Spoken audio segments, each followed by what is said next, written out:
अस्सलाम वालेकुम, मैं हूं मरियम खान। मेरे साथ मौजूद हैं मुबशर लुकमान साहब। अस्सलाम वालेकुम। वालेकुम सलाम। कैसे हैं आप? मैं ठीक हूँ, आपका क्या हाल है? सुना आप बीमार थी 2 दिन। जी, तबीयत ठीक नहीं थी, लेकिन अब अल्हम्दुलिल्लाह बिल्कुल ठीक आप हूँ। ठीक हैं? अल्हम्दुलिल्लाह बारिश बिल्कुल में ना ठीक। निकला करें, इस उम्र में हवा नहीं लगनी चाहिए। बारिश की भी हम बात करेंगे अभी आगे अच्छा। चल के कराची के मुतल्लिक। सर ये बताएं कि जब से अमेरिका और चीन के मामलात बिगड़े हैं तो पाकिस्तान जो है वो एक जंग का मरकज़ बन गया है। बलूचिस्तान में पाकिस्तान आर्मी पर हमला किया जा रहा है, कराची में स्टॉक एक्सचेंज पर हमला हुआ, अब बलूचिस्तान में आर्मी की गाड़ियों पर 3 दफ़ा हमला हो चुका है। तो आपको क्या लगता है, भारत और अमेरिका ने पाकिस्तान में अपनी प्रॉक्सी वॉर शुरू कर दी है, तेज़ कर दी है? नहीं, भारत बहुत पहले से कर रहा है ये सब कुछ। अमेरिका ने सिर्फ आंखें बंद की हुई हैं वो, क्योंकि भारत उसके वो जो मकासद हैं उनको पूरा कर रहा है चाइना के सामने। और वो अमेरिका खुद तो लड़ना ही नहीं चाहता, अमेरिका तो दूसरों को लड़ाएगा। वो खुद से को धमकी देगा, मदद करेगा, को वादा करेगा, वो अपने वसाइल थोड़ी झोंकेगा उस जंग में। लेकिन अब देखें कि बहुत ज़्यादा पाकिस्तान के ऊपर एक एक्टिविटी शुरू हो गई है। मैं 2 दिन से एक नेटफ्लिक्स पे सीरीज़ देख रहा हूँ, सीक्रेट सिटी। और सीक्रेट सिटी के जब मैं छठे एपिसोड में पहुँचा तो उसमें 5वें या छठे पे तो सारा का सारा ब्लेम जो है ना वो पाकिस्तान, आईएसआई, हक्कानी ग्रुप और वो सारे का सारा उसके ऊपर आया हुआ है। और मैं हैरान हो गया कि ऑस्ट्रेलिया के अंदर ऐसी अपना सीरीज़ बन रही हैं और जो ऑस्ट्रेलियन गवर्नमेंट का स्टांस है पाकिस्तान के बारे में और हक्कानी ग्रुप के बारे में वो दे रहे हैं कि जो टोटल अमेरिकन है। फिर उसमें वो एक ऐसा भी दिखाते हैं कि जी पाकिस्तान की एजेंसीज़ ने जो है ना उनके ड्रोन को हैक कर लिया और उससे एक ऑस्ट्रेलियन फैमिली जो है वो मारी गई उसकी वजह से। और फिर अभी मैं आगे नहीं गया, लेकिन अब लग ये रहा है कि वो शायद अमेरिकन ने हैक किया, या पहले उन्होंने चाइनीज़ को ब्लेम किया कि चाइनीज़ ने हैक किया ऑस्ट्रेलिया को जलील कराने के लिए ये वो। लेकिन जब ये सीरीज़ में, टेलीविज़न सीरीज़ में ये बातें आना शुरू हो जाती हैं ना, तो इससे आपको पता चल जाता है कि अब आप सेंटर ऑफ अटेंशन हैं, आप सेंटर ऑफ ग्रेविटी हैं।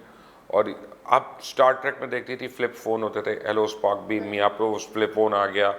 आप देखते थे कि ये हो रहा है, इंटरकॉन्टिनेंटल बैलिस्टिक मिसाइल की दौड़ हो रही है, सुपर पावर्स की लड़ाई का हो रहा है। आपने फिल्में देखी कि कोविड-19 के ऊपर फिल्में आई और अब वो हकीकत बन के सामने आ रही है। जो फिल्मों में आ रहा होता है ना, ये किसी एक प्लान का शाखसाना होता है कि उन्होंने अपनी पब्लिक को तैयार कर रहे होते हैं, माइंडसेट्स तैयार कर रहे होते माइंडसेट हैं। चेंज हो रहा होता है। तो भारत उस लॉबी का हिस्सा बन चुका है जो पाकिस्तान के खिलाफ है। भारत उस लॉबी को, मैं समझता हूँ कि उसका प्रीमियम हिस्सा है उसका। अब मुझे इसमें कोई शक नहीं। फ़र्क यह है कि अमेरिका ने आंखें बंद की हुई हैं जब तक उसके मकासद नहीं हल होते। लेकिन अब यूनाइटेड नेशन ने खुद कह दिया कि अफगानिस्तान के अंदर से भारत पाकिस्तान के अंदर दहशतगर्दी करवा रहा है, तो अब पाकिस्तान को भी चाहिए कि भारत को दहशतगर्द मुल्क डिक्लेयर करे, पर्सोना नॉन ग्राटा करे, उनकी एम्बेसी को बंद करे और ख़त्म करे इस पक पक रोज़ रोज़ की डिप्लोमेसी के। ये कैसी डिप्लोमेसी है कि बगल में छुरी और मुंह में राम राम? हमें हमें नहीं चाहिए कोई इंडिया से इस मामले में ताल्लुकात। सर ये बताएं कि वफाकी हुकूमत ने शुगर इंक्वायरी रिपोर्ट के मुताबिक जो है शुगर मिल्स मालिकान के खिलाफ बाकायदा तहकीकात का आगाज़ शुरू कर दिया है, तो इसका फ्यूचर क्या लगता है आपको? बहुत मुश्किल लगता है। इसको इतना डिले इसलिए करवा लिया है कि उन्होंने अपने कलपुर से ठीक कर लिए हैं और उन्होंने अपनी स्टोर्स को खाली कर लिया है और वहाँ से चीनी मुंतकिल हो गई है, वो जो होर्डिंग वगैरह की हुई थी। अब क्या होना, और सबसे ज़्यादा किस पे ब्लेम आएगा? उस्मान बुज़दार पे। साइन किसने किया था, सैंक्शन किसने किया था? उस्मान बुज़दार ने। साइन और सैंक्शन किसने किया था? ईईसी ने। रज़ाक दाऊद का नाम आएगा उसमें, औरों का नाम आएंगे। तो या इन सारों को फाइल लगाए या फिर उनको सज़ा दे। ये तो नहीं हो सकता ना कि आपने उठा के एक जहांगीर तरीन को सज़ा दे दी या मरियम खान को या मुबशर लुकमान को, और जिन्होंने साइन किया वो फिर बच जाएं। तो इसलिए मुझे अभी भी बड़ा डाउट है कि इनके खिलाफ वाकई कुछ होगा कि सिर्फ ये सोशल मीडिया की हद तक रहेगा। चलें देखते हैं। सलमान फ़ारूक अगवा केस में जस्टिस मोहसिन अख्तर कियानी ने बहुत ही बड़ा डिसीजन दिया है। उन्होंने शहरियों की हिफाजत में नाकामी पर आईजी इस्लामाबाद, सेक्रेटरी दाखिला और सेक्रेटरी दफ़ा को मुलाजमतों से बर्खास्त कर दिया है और साथ साथ जो है उन्होंने 20-20 लाख का जुर्माना भी किया है। तो इसका आपको लगता है कि असर होगा कि लॉ एंड ऑर्डर की सिचुएशन बेहतर होगी इस फैसले से? देखिए, ये इसका जवाब मैंने बहुत अदब और एहतराम से देना है। मैं अदालतों का बड़ा एहतराम करता हूँ, लेकिन मैं ये समझता हूँ, ये मेरी आप समझें कि एक एजुकेशन का हिस्सा है। हो सकता है मैं गलत हूँ, I am willing to learn, कि जब अदालतें एग्जेक्टिव की जगह फैसले करने शुरू हो जाती हैं तो उससे एग्जेक्टिव बाकायदा नाकारा हो जाती है। हम ये चाहते हैं या समझते हैं कि अदालतें जो हैं जब वो फंडामेंटल राइट्स के ऊपर एग्जीक्यूटिव को पाबंद करती हैं लोगों के लिए, तो वो एक जायज़ बात है, फंडामेंटल राइट है। लेकिन अब किसका तबादला होना है, किसका तबादला नहीं होना है, या किसको निकालना है या नहीं निकालना, आई पर्सनली थिंक कि शायद इसके ऊपर डिबेट हो सकती है। बट क्योंकि मैं लॉ का स्टूडेंट नहीं हूँ और मैं कानूनदान नहीं हूँ, तो मैं तो इस काबिल नहीं हूँ कि मैं इसके ऊपर डिबेट करूँ।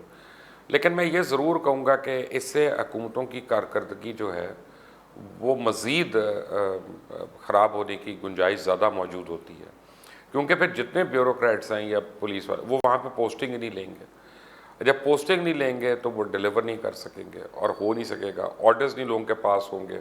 लोग कहेंगे दहशतगर्द आ गया, वो कहेंगे इसके ऊपर गोली मारो, कहेंगे नहीं हमें रिटर्न ऑर्डर दो, कल को हमसे पूछा जाएगा। तो ये इसका एक बड़ा चेन रिएक्शन भी होता है।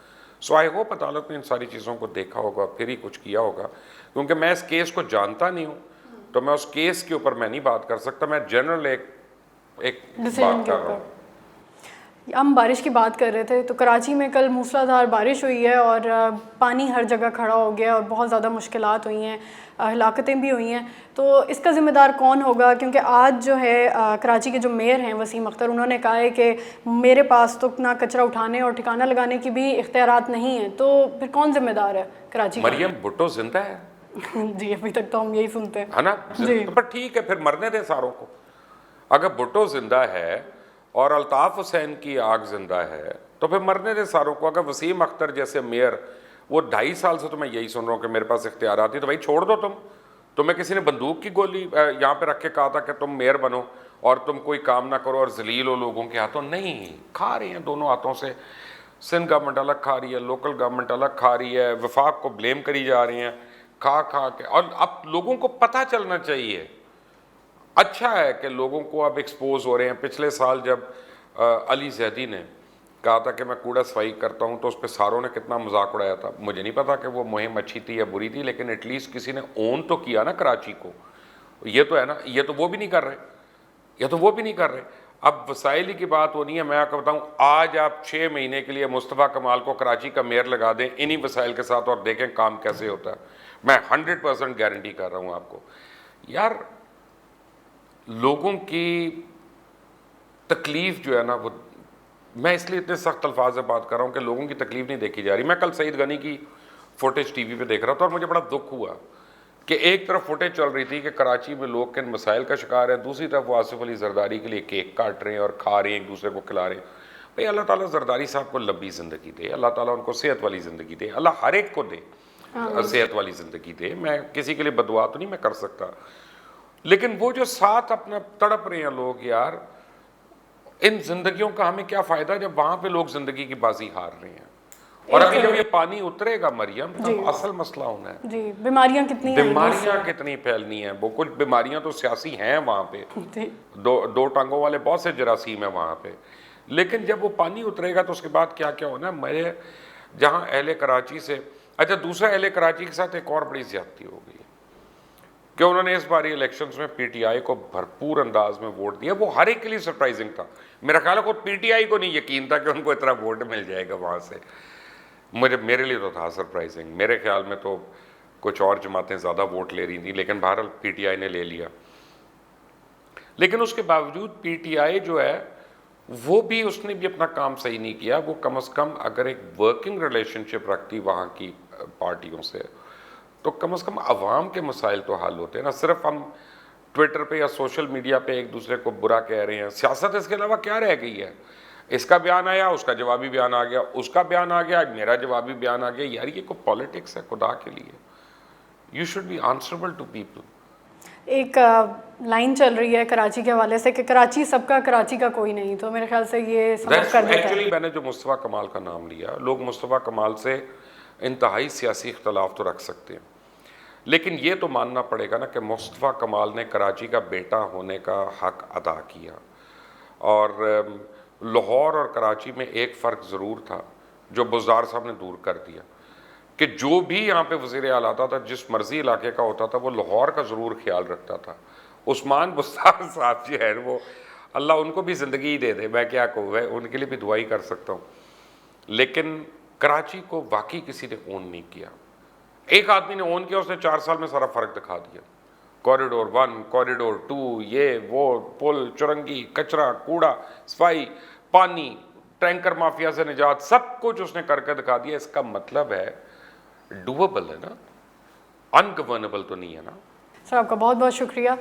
व्यूअर्स आपका भी बहुत शुक्रिया। अगर आपको ये वीडियो पसंद आए तो इस वीडियो को लाइक करिएगा, अपने कमेंट्स हमारे साथ शेयर करिएगा, हमारे चैनल को सब्सक्राइब करें, बेल आइकन को प्रेस करें ताकि हमारी लेटेस्ट वीडियोस आप तक बर वक्त पहुँच सकें। अपना ख्याल रखें। खुदा हाफिज़।